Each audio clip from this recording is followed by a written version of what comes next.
এরকম করবেন না ম্যাডাম, আমরা দিন আনি দিন খাই। যৌতুকের এই 2 লাখ টাকা আমরা কিভাবে দিব? তারপরে আবার বুলেট গাড়ি আমরা কোথা থেকে জোগাড় করব? আরে ম্যাডাম, 2 লাখ টাকা আমরা তো জীবনে চোখেও দেখিনি।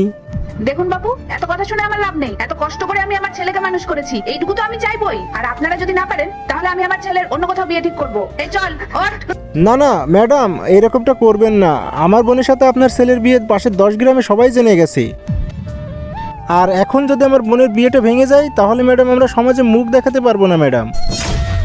সবাই আমার বোনকেই দোষ দিবে, ভাববে যে আমার বোন অপায়া।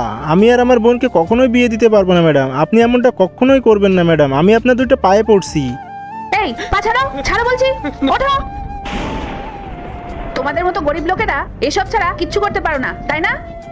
দাদা দাদা, আপনি কেন কোনো কথা বলছেন না? আপনি তো প্রথমে আমার বোনকে পছন্দ করেছিলেন, আর এখন কোনো কথা বলছেন না কেন?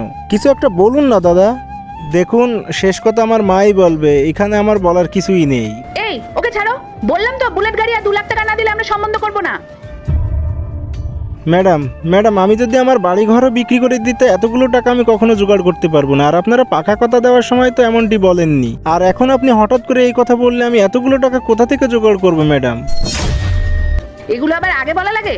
ঘরে মেয়ে রয়েছে আর টাকা পয়সার ব্যবস্থা না করে বিয়ে দিতে চলে এসেছো?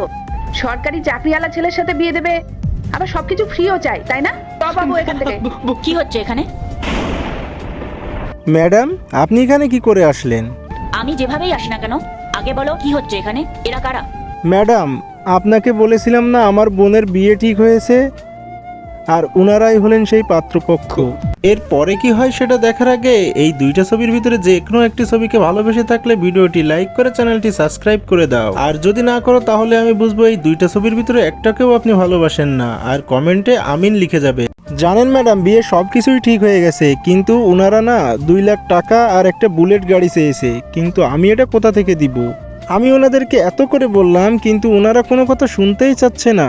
আর আর ম্যাডাম, ওনারা যদি এখন আমার বোনের বিয়েটা ভেঙেই দেয় তাহলে আমি আর কোনোদিন আমার বোনের বিয়ে দিতে পারবো না। এভাবে ভেঙে পড়ো না গোপাল, চুপ করো।